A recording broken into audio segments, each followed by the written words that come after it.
the Chesapeake and Ohio Class H8 Alleghenies. Unspeakable power! Yes! Yes, CNO! Look at it! Look at these majestic beasts! Precision American engineering! The Class H8 Alleghenies, as they're known, were a class of 60 simple articulates, steam locomotives that were 2-6-6-6s. A rather rare wheel arrangement that was only ever used by two different locomotive classes, the H8s as well as the Virginian Railway's Blue Ridge class. We're not talking about them, we're talking about these, and their infinite might. They are among some of the most powerful steam locomotives ever constructed, and I bet you're wondering, why did they need all that? The answer is coal. There was a lot of coal traffic, and coal trains are really heavy. And in 1939, the CNO was looking for a new type of locomotive to handle the ever-increasing weight of their coal trains. They'd already been testing out Lima-built T1s, which were two 10-4s, part of their superpower marketing range, and they were happy with those, but they hadn't really been used on the coal trains so much. They'd been kept in Ohio on relatively level track. Instead, they were using the H7s for the coal trains still. These were two 882s. Powerful engines to be sure, but they dated back to the mid-1920s, and they were starting to show their age. For a time, it was considered by the CNO to simply order more T1s. The superpower had proven itself, and they could use those locomotives on the coal trains if they really had to, but then Norfolk and Western did something that got their attention. You see, Norfolk and Western would construct a home-built type of steam locomotive, the Class A's. These were two 6-6-4s. Also, very large engines, and the CNO was like, oh, right, simple articulates, we have some of those too. Hey, Lima, can you make bigger ones? And Lima could, and indeed they did. They looked at what they were already working with the superpower arrangement and were like, yeah, but what if we gave it 6 trailing wheels and an even bigger firebox? We could do that. Lima really liked making large fireboxes, and indeed, that's why they went with the 6 trailing wheels to accommodate an even bigger firebox. The H8s were intended to be the ultimate expression of the superpower concept. And as a big part of that, the fireboxes were 180 inches long. That's over 4.5 meters, and possessed a 118-inch, or 3-meter, combustion chamber. The boilers were huge too, designed to be as large as reasonably possible, only restricted by the clearances of CNO's trackage. Outside of that, they were like, okay, well, we'll make it big any other way. The outside diameter of the boiler was 109 inches, 2.8 meters, which is larger than the big boys, just to be clear, and they had 23-foot-long tubes and flues, which are 1 foot longer than the big boys. The boiler was designed to operate at 265 psi, but it usually didn't, at least not often. The first safety valve in these engines was set at 260 because they didn't want to risk any kind of damage or explosion with something like this. As articulates, they had 2 sets of drivers, each with 6 wheels, which were 67 inches in diameter, pushed forward by stroke cylinders that were 22.5 inches by 33 inches, meant that the H8's tractive effort was just a little bit unreasonable. Early tests showed that they could exert up to 119,500 pounds of force. And technically speaking, the 6-wheel trailing truck was also designed with a booster in mind. There was room for one, and they could have attached it, but they never actually did that because why? There was no reason to do that. The engines were already plenty strong as it was. They reached their maximum horsepower output between 40 and 50 miles per hour, measured to be over 7,000. And while it was operating at maximum efficiency, the engines could consume over 6 tons of coal and over 12,000 gallons of water an hour. Naturally, a regular fireman manually shoveling coal was not going to be able to keep up with that. That wasn't an option. So yes, they did have automatic stokers. The ones they used were built by the Standard Stoker Company, Type MB. And those stokers in particular could deliver a little less than 12 tons of coal an hour, which was more than enough, so yeah, that worked itself out. The water supply to the boiler was handled by two different methods, actually. There was either the Nathan Type 4000C automatic restarting injector, which could handle 13,000 gallons an hour, but they also had a Worthington Type SA exhaust steam feed water system as well.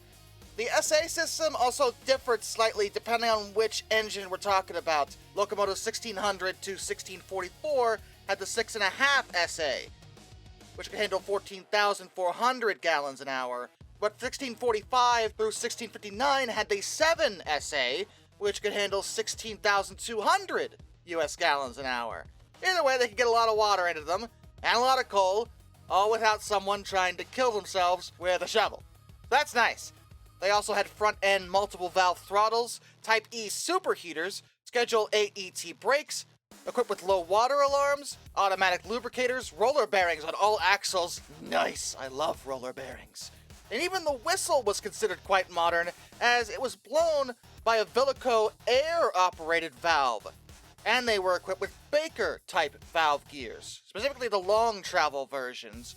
And the final batch, 1645 to 1659, had overfire air jets in the firebox, because why not? There was a lot going on here. You don't get this kind of power without mad science nonsense!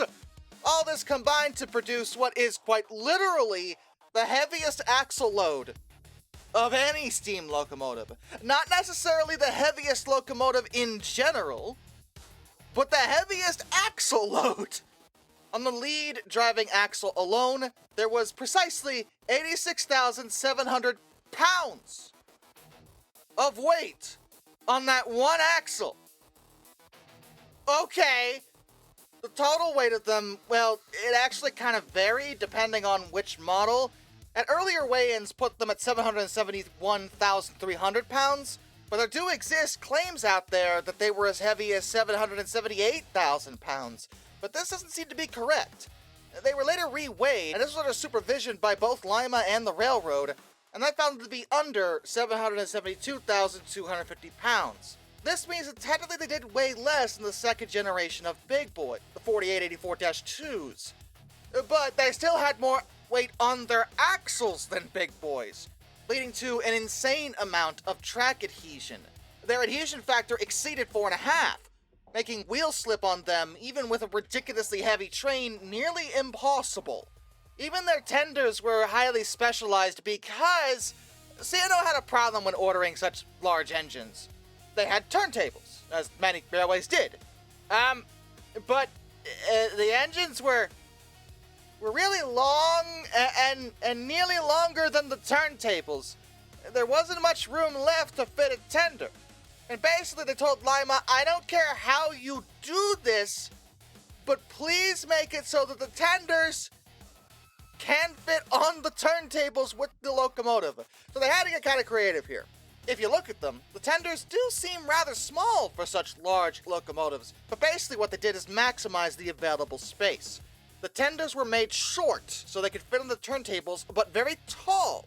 They also used a 6-wheel truck underneath the coal bunker, but an 8-wheel truck in the back underneath the water cistern. And technically, there were two different kinds of tenders that the Alleghenies utilized. The Class 25 RA tenders had Commonwealth trucks, and only 1607 through 1609 used that particular type. Every other Allegheny used the 25 RB tenders. These had Buckeye trucks. The railway was extremely happy with them, and the first batch arrived just in time for World War II to start and there to be a massive rush on the rail networks. Everyone was busy, everyone, and they really needed these powerful engines to pull the coal trains, because give us more coal. We need coal. Now, there's a war going on. Where's the coal? And the Alleghenies were the ones delivering it. They would usually travel over the 13-mile climb from eastern West Virginia over to Virginia. Those trains weighed 11,500 tons. And even with their power, some of these trains were double-headed. two H8 sisters would take them, which is just insane to think about, but yeah, that's how heavy these trains were. But the H8s were doing well mostly because of their speed. They were much faster than the H7s. They could get the trip done in just under 2 hours, whereas the H7s generally took at least 4. They also took some trains from West Virginia to Columbus or Toledo, Ohio. Again, coal, because that's what they were for. They pulled coal trains, okay? They had one job, dang it, and they were gonna do it. Wherever it's gotta go. And to be honest, some of the trains were actually a little short for what they could have handled. The C&O operating department didn't let their trains exceed 160 cars. That was it. But in truth, the H8s probably could have handled much longer trains, approaching 200, but they never really had a chance just because of the way the railway operated. And sometimes, on occasion, they pulled a train that wasn't coal. 28 of these sisters were equipped with steam piping for heating passenger trains. And sometimes, they did pull a passenger train, usually a troop train during the war. This is because, while they usually only hit about 40 miles per hour pulling the coal trains, they could go as fast as 70. And given their ridiculous track adhesion and power, they could handle really long passenger trains. Some of the military trains they pulled ran as long as 20 or 40 cars, which for a passenger train is very long. And they did solid work right up until the end of steam on Chesapeake and Ohio. The only major incident that one ever had is one I've talked about before. On January 9th, 1953, one of the sisters, number 1642, exploded. Yeah, she blew up. That was not good. It was a crown sheet failure, as you might imagine. The crew was killed because this was a huge engine, and it was a very, very violent explosion, and it was found to be because they didn't keep water in her as much as they should. 1642 actually died that day. She wasn't rebuilt because the class was already slowly being phased out anyway, and given how violent the explosion was, it just wasn't worth it. Diesels would start taking over their work, but fortunately, out of the 60 sisters that were produced, 2 managed to survive, in both cases being donated by C&O themselves. The first one was number 1601, originally built in December of 1941. She was retired in 1956 and donated to the Henry Ford Museum in Dearborn, Michigan, where she's been inside ever since. Interestingly, she actually was not supposed to be sent there. She wasn't chosen for preservation. Her younger sister was, 1646.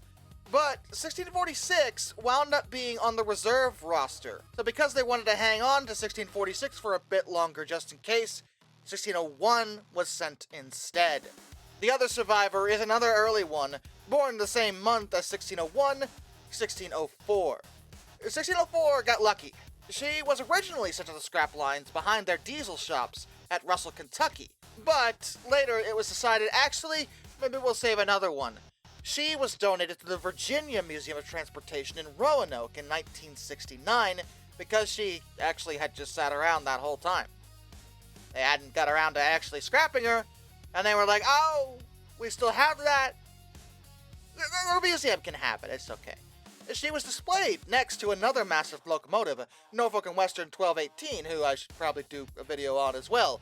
They hung out for many years, but in 1985, 1604 was damaged by a flood. But fortunately, 2 years later, Norfolk Southern wound up doing a cosmetic overhaul on her at their Roanoke shops before she was sent to Baltimore to be displayed as a centerpiece of what was known as the Mount Clair Junction Shopping Center. That area was actually right next to the Baltimore and Ohio Railroad Museum. And just 2 years later, in 1989, the shopping center decided, actually, we don't want this engine to just rust away out here as nice as she is, and there's a railroad museum literally next door. So they sent her over there, and that's where she is now. Also, inside, her cab, which was damaged, has since been restored by the museum, so that's nice too. While I would love to have more, obviously, they didn't give it as much preservation as the Big Boy family, for example. It's nice we still have 2. But we could run one, you know. With enough nerve and patience and cash. Fire up 1601 or 1604, you cowards! I mean, that probably won't happen. They're so big. I mean, but hey, maybe we're stranger things than how. Just saying, maybe somebody out there. I just want to see one move once. Dang it! Look at them. Unspeakable power. Till next time, this is Darkness, and I bid you all a fond farewell.